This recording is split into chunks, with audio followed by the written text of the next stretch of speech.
Hello friends. आज के इस वीडियो में हम नवंबर मंथ करंट अफेयर्स 2020 के 30 महत्वपूर्ण प्रश्न देखेंगे जो आपके सभी आने वाले एग्जाम के लिए महत्वपूर्ण है। तो इसलिए आप वीडियो पूरे एंड तक देखते रहिए। तो चलिए आज का वीडियो शुरू करते हैं।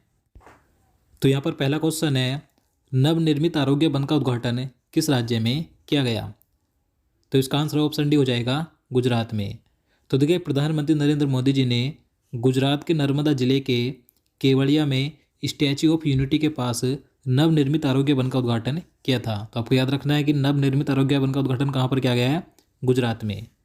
नेक्स्ट क्वेश्चन है, IIFFB में लाइफ टाइम अचीवमेंट अवार्ड 2020 से किसे सम्मानित किया गया? तो इसका आंसर ऑप्शन बी हो जाएगा ओमपुरी को। तो देखिए, IIFFB यानी कि इसकी फुल फॉर्म है India international film festival of Boston. तो इसमें लाइफ टाइम अचीवमेंट अवार्ड 2020 से सम्मानित किया गया मरणोपरांत एक्टर ओमपुरी को, याद रखना है। और देखिए, ये जो IIFFB है ये USA में आधारित 3 दिवसीय फिल्म फेस्टिवल था। इस फिल्म फेस्टिवल में देखिए प्राइड ऑफ इंडिया अवार्ड दिया गया भारतीय सेफ विकास खन्ना को। इसके साथ ही इसमें सर्वश्रेष्ठ फीचर फिल्म का पुरस्कार दिया गया कांति फिल्म को, मलयालम फिल्म थी ये। बेस्ट मेल एक्टर का खिताब दिया गया विक्टर बनर्जी को और बेस्ट फीमेल एक्टर का खिताब दिया गया शिलाजा अम्बू को। तो याद रखना है। अगला क्वेश्चन है, बिहार के 7वीं बार मुख्यमंत्री कौन बने? तो देखिए, आप सभी को मालूम होगा। तो इसका आंसर क्या हो जाएगा? ऑप्शन बी हो जाएगा नीतीश कुमार। नीतीश कुमार बिहार के 7वीं बार मुख्यमंत्री बने हैं। ये JDU पार्टी के हैं। देखिए, नीतीश कुमार को 16 नवंबर 2020 को बिहार के राज्यपाल फागू चौहान ने शपथ दिलाई थी। तो याद रखना है कि बिहार के वर्तमान में मुख्यमंत्री कौन है? नीतीश कुमार और राज्यपाल हैं फागू चौहान। चलिए अगला क्वेश्चन है, बिहार राज्य की पहली महिला उप मुख्यमंत्री कौन बनी? तो देखिए, बिहार के इस बार 2 उप मुख्यमंत्री बने हैं। एक तो है तारा किशोर प्रसाद और दूसरी हैं रेणु देवी। तो बिहार राज्य की जो पहली महिला उप मुख्यमंत्री बनी है वे हैं रेणु देवी। तो इसका आंसर ऑप्शन बी हो जाएगा रेणु देवी। और ये दोनों ही BJP पार्टी के हैं, याद रखना है। चलिए अगला क्वेश्चन है, किस राज्य में पहली बार कर्मचारी राज्य बीमा योजना शुरू की गई है? तो इसका आंसर ऑप्शन डी हो जाएगा अरुणाचल प्रदेश में। तो देखिए, अरुणाचल प्रदेश राज्य में पहली बार कर्मचारी राज्य बीमा योजना शुरू हुई है। देखिए, अरुणाचल प्रदेश के वर्तमान मुख्यमंत्री कौन है? तो पेमा खांडू हैं और राज्यपाल हैं BD मिश्रा, याद रखना है। अगला क्वेश्चन है, भारत का पहला ई संसाधन केंद्र कहाँ स्थित है? तो इसका आंसर ऑप्शन ए हो जाएगा नागपुर में। तो देखिए, महाराष्ट्र के नागपुर जिले में भारत का पहला ई संसाधन केंद्र न्याय कौशल का उद्घाटन 30 अक्टूबर 2020 को भारत के मुख्य न्यायाधीश शरद अरविंद बोबडे ने किया था। तो भारत का पहला ई संसाधन केंद्र कहाँ स्थापित किया गया है? महाराष्ट्र के नागपुर में, याद रखना है। किस IPL टीम के गेंदबाज संदीप शर्मा पावर प्ले में 50 विकेट लेने वाले दूसरे गेंदबाज बने हैं? तो इसका आंसर ऑप्शन बी हो जाएगा सनराइजर्स हैदराबाद। तो देखिए, सनराइजर्स हैदराबाद के तेज गेंदबाज संदीप शर्मा IPL में पावर प्ले के यानी कि 1 से 6 ओवर के बीच में पावर प्ले में 50 विकेट लेने वाले दूसरे गेंदबाज बन गए हैं। इससे पहले यह रिकॉर्ड जहीर खान के नाम था। अब दूसरे गेंदबाज बन गए हैं पावर प्ले में 50 विकेट लेने वाले संदीप शर्मा। और मैं आपको बता दूं, IPL का समापन हो चुका है। तो मैंने IPL के ऊपर पहले से ही पूरा वीडियो बना दिया है 2020 का IPL का। अगर आपने वो वीडियो अभी तक नहीं देखा है तो आप उसे चैनल में जाकर देख सकते हैं। चलिए अगला क्वेश्चन देखते हैं, किसने हाल ही में जम्मू में मानसर झील विकास योजना का उद्घाटन किया है? तो इसका आंसर ऑप्शन सी हो जाएगा डॉक्टर जितेंद्र सिंह ने। तो देखिए, केंद्रीय मंत्री डॉक्टर जितेंद्र सिंह ने नवंबर 2020 में जम्मू में मानसर झील विकास योजना का उद्घाटन किया था। देखिए, ये जो मानसर झील विकास योजना है ये 70 वर्षों के लंबे इंतजार के बाद पूरी हुई है। देखिए, इस मानसर झील विकास योजना के लागू होने पर मानसर क्षेत्र में प्रति वर्ष जो पर्यटकों की या तीर्थयात्रियों की संख्या है मौजूदा इस समय वर्तमान में 10 लाख है, तो ये बढ़कर 20 लाख हो जाएगी इस मानसर झील विकास योजना के लागू होने पर, याद रखना है। केरल सरकार के सर्वोच्च साहित्यिक सम्मान एजिहू थाचन पुरस्कार 2020 के लिए किसे चुना गया है? तो इसका आंसर ऑप्शन डी हो जाएगा पॉल जोचरिया को। पॉल जोचरिया ये प्रसिद्ध मलयालम लेखक हैं। तो इन्हें जो केरल का सर्वोच्च साहित्य के क्षेत्र में दिया जाने वाला सम्मान है एजिहू थाचन, तो इसके लिए इन्हें चुना गया है। तो आपको याद रखना है। चलिए अगला क्वेश्चन है, वैश्विक भूख सूचकांक 2020 में भारत को कौन सा स्थान मिला? तो देखिए मैं आपको बता दूं, मैंने पहले से ही 2020 के सभी महत्वपूर्ण सूचकांक यानी कि इंडेक्स का वीडियो बना दिया है। अगर आपने वो वीडियो अभी तक नहीं देखा है तो आप उसे ज़रूर देखिएगा। तो देखिए जो वैश्विक भूख सूचकांक 2020 है, तो इसमें भारत को 107 देशों में से 94वां स्थान मिला है। तो इसका आंसर ऑप्शन भी हो जाएगा 94। और देखिए 2019 में भारत इस इंडेक्स में 102वें स्थान पर था और अब 2020 में है 94। याद रखना है। किस राज्य ने राज्य की सिविल सेवा परीक्षा में ट्रांसजेंडर श्रेणी को शामिल किया है? तो देखिए महत्वपूर्ण प्रश्न है, तो इसका आंसर ऑप्शन डी हो जाएगा असम राज्य ने। तो देखिए असम राज्य ने ट्रांसजेंडर श्रेणी को राज्य की सिविल सेवा परीक्षा में शामिल किया है। यानी कि ट्रांसजेंडर श्रेणी को लोक सेवा आयोग के आवेदन में मौका देने वाला असम राज्य देश का पहला राज्य बन गया है। तो आपको याद रखना है।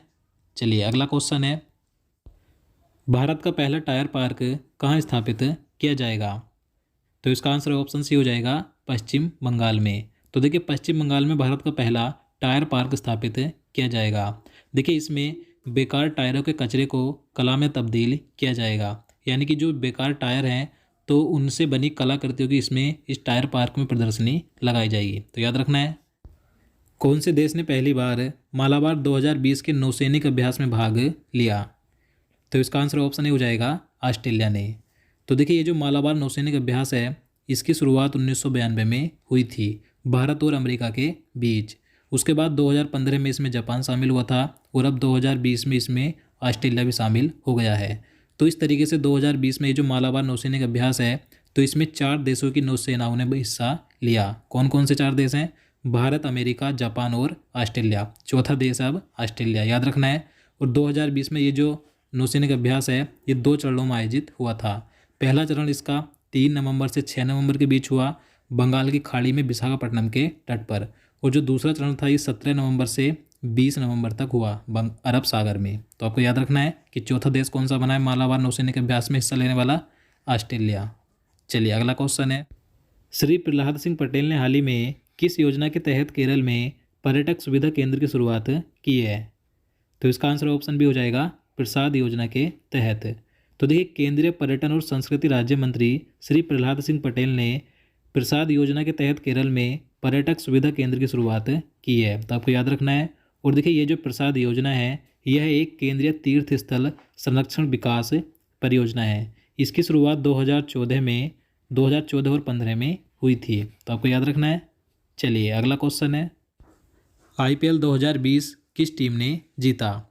तो देखिए IPL 2020 का खिताब किसने जीता है? तो मुंबई इंडियंस ने जीता है। तो इसका आंसर ऑप्शन बी हो जाएगा मुंबई इंडियंस ने। किसे हराकर जीता? तो दिल्ली कैपिटल्स को हराकर जीता। यानी कि उपविजेता रही इसमें दिल्ली कैपिटल्स। और देखिए ये IPL का कौन सा संस्करण था 2020 में? तो ये 13वां संस्करण था। और देखिए मैंने पहले से ही 2020 के IPL से संबंधित सभी महत्वपूर्ण प्रश्नों का वीडियो बना दिया है, आप उसे जरूर देखिएगा क्योंकि आने वाले जो एग्जाम होंगे वहाँ से IPL 2020 से संबंधित क्वेश्चन देखने को मिल सकते हैं। और देखिए IPL की फुल फॉर्म क्या होती है तो आप नीचे कमेंट बॉक्स में ज़रूर बताइएगा। चलिए अगला क्वेश्चन है, किस राज्य के पूर्व मुख्यमंत्री सतीश प्रसाद सिंह का नवंबर 2020 में निधन हो गया? तो इसका आंसर ऑप्शन सी हो जाएगा बिहार राज्य के। तो देखिए ये जो पूर्व मुख्यमंत्री थे सतीश प्रसाद सिंह, तो इनका भी हाल ही में 84 वर्ष की उम्र में निधन हो गया है। तो देखिए ये बिहार राज्य के 1968 में मात्र 5 दिन के लिए मुख्यमंत्री बने थे। तो इनका भी हाल ही में निधन हो गया है। याद रखना है। और देखिए वर्तमान में बिहार के नए मुख्यमंत्री कौन है? तो नीतीश कुमार हैं और राज्यपाल हैं फागू चौहान। चलिए अगला क्वेश्चन है, नमामि गंगे प्रोजेक्ट के लिए किसे ब्रांड एम्बेसडर बनाया गया है? तो इसका आंसर ऑप्शन डी हो जाएगा चाचा चौधरी को। तो देखिए मैसूर भारतीय चाचा चौधरी को नमामि गंगे प्रोजेक्ट के लिए ब्रांड एम्बेसडर बनाया गया है। और ये जो नमामि गंगे प्रोजेक्ट है ये केंद्र सरकार की योजना है जिसे 2014 में शुरू किया गया था। तो याद रखना है कि नमामि गंगे प्रोजेक्ट के ब्रांड एम्बेसडर कौन बने हैं? चाचा चौधरी। चलिए अगला क्वेश्चन है, राजीव गांधी अंतर्राष्ट्रीय हवाई अड्डे पर किस राज्य में एक कोविड-19 परीक्षण प्रयोगशाला स्थापित की गई है? तो इसका आंसर ऑप्शन डी हो जाएगा तेलंगाना राज्य में। तो देखिए ये जो राजीव गांधी अंतर्राष्ट्रीय हवाई अड्डा है तो यहाँ पर कोविड-19 परीक्षण के लिए एक प्रयोगशाला स्थापित की गई है। तो राजीव गांधी अंतर्राष्ट्रीय हवाई अड्डा कहाँ पर है? तो तेलंगाना राज्य में है। चलिए नेक्स्ट क्वेश्चन है, हाल ही में न्यूजीलैंड क्रिकेट टीम का नया बल्लेबाजी कोच किसे नियुक्त किया गया है?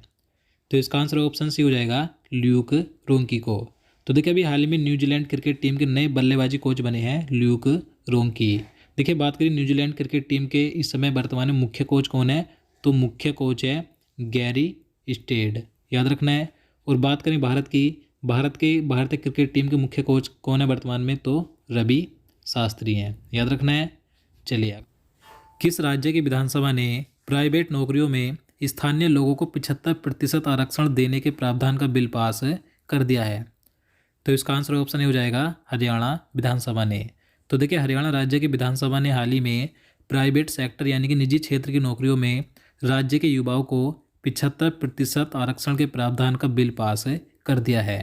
तो ये किया है हरियाणा विधानसभा ने, याद रखना है।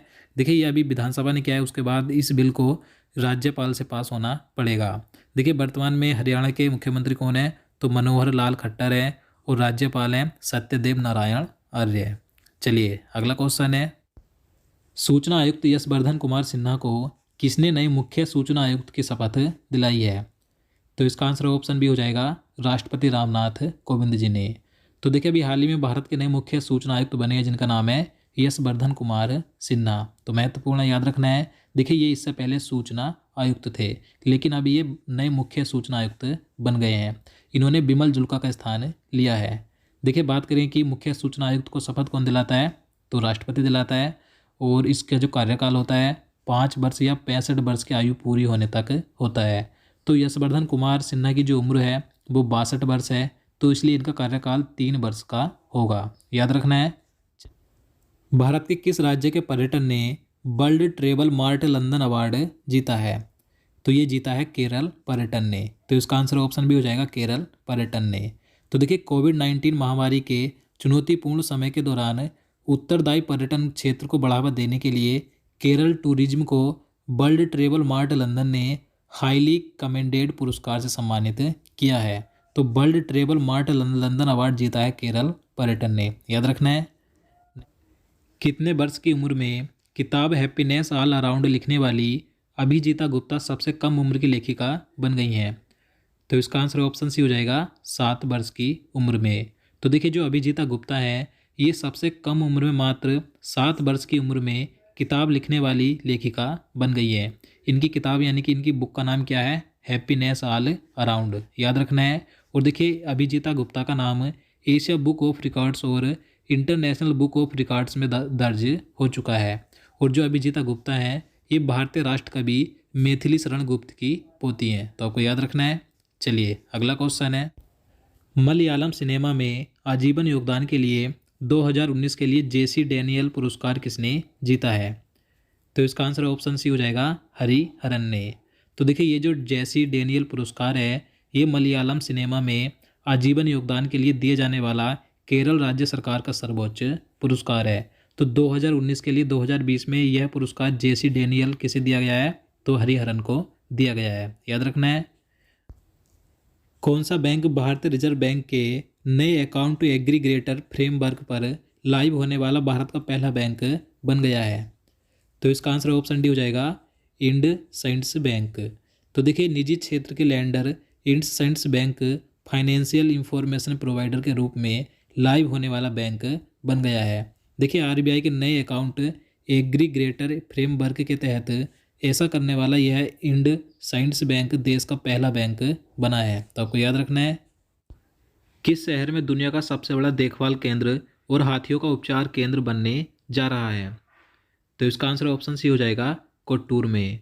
तो देखिए केरल के कोट्टूर के निकट जो हाथी पुनर्वास केंद्र है तो इसे हाथियों के लिए दुनिया का सबसे बड़ा देखभाल केंद्र और उपचार केंद्र के रूप में विकसित किया जा रहा है। तो आपको याद रखना है कि दुनिया में हाथियों का सबसे बड़ा देखभाल केंद्र और उपचार केंद्र कहाँ पर बन रहा है, तो केरल के कोट्टूर में। चलिए अगला क्वेश्चन है, प्रधानमंत्री नरेंद्र मोदी जी ने किस मंत्रालय का नाम बदलकर ministry of ports shipping and waterways रखने की घोषणा की है? तो इसका आंसर ऑप्शन भी हो जाएगा शिपिंग मंत्रालय। तो देखिए जो शिपिंग मंत्रालय है यानी कि जो पोत परिवहन मंत्रालय है तो इसका नाम बदलकर ministry of ports shipping and waterways यानी कि हिंदी में कहेंगे बंदरगाह पोत परिवहन एवं जलमार्ग मंत्रालय रखा गया है। शिपिंग मंत्रालय का नाम बदलकर। याद रखना है। कमला हैरिस ने किस देश की पहली महिला उपराष्ट्रपति बनकर इतिहास रचा है? तो इसका आंसर ऑप्शन डी हो जाएगा संयुक्त राज्य अमेरिका की। तो देखिए जो कमला हैरिस हैं ये भारतीय मूल की हैं, तो इन्होंने देखिए अमेरिका की उपराष्ट्रपति बनकर इतिहास रचा है। ये अमेरिका की पहली महिला उपराष्ट्रपति बनी है। और आप सभी को मालूम होगा अमेरिका के नए राष्ट्रपति कौन है, तो कौन बने हैं, तो जो बाइडन अमेरिका के नए राष्ट्रपति बने हैं और उपराष्ट्रपति हैं कमला हैरिस। याद रखना है। चलिए नेक्स्ट क्वेश्चन है, किसको ऑस्ट्रेलिया के पहले वर्चुअल पेजेंट इवेंट में मिस यूनिवर्स ऑस्ट्रेलिया 2020 के रूप में चुना गया है? तो देखिए मिस यूनिवर्स ऑस्ट्रेलिया 2020 किसे चुना गया है, तो ये चुना गया है मारिया थार्टिल को। तो इसका आंसर ऑप्शन डी हो जाएगा मारिया थार्टिल। ये भी भारतीय मूल की हैं, तो इन्होंने ऑस्ट्रेलिया मिस यूनिवर्स ऑस्ट्रेलिया 2020 का खिताब जीता है। इनका नाम याद रखना है। नेक्स्ट क्वेश्चन है, हॉकी इंडिया द्वारा सर्वश्रेष्ठ कर्मचारी के रूप में किसे सम्मानित किया गया है? तो इसका आंसर ऑप्शन ए हो जाएगा राकेश कुमार को। तो देखिए हॉकी इंडिया ने भारत में राकेश कुमार को सर्वश्रेष्ठ कर्मचारी के रूप में सम्मानित किया है। तो आपको इनका नाम याद रखना है। तो दोस्तों आज के लिए इतना ही। उम्मीद करता हूँ आपको वीडियो पसंद आया हो। अगर आपको वीडियो अच्छा लगा हो, आपके लिए हेल्पफुल हो, तो प्लीज़ वीडियो को लाइक और शेयर करना, साथ ही चैनल को सब्सक्राइब कर लेना। तो चलिए मिलते हैं नेक्स्ट वीडियो में। जय हिंद, जय भारत।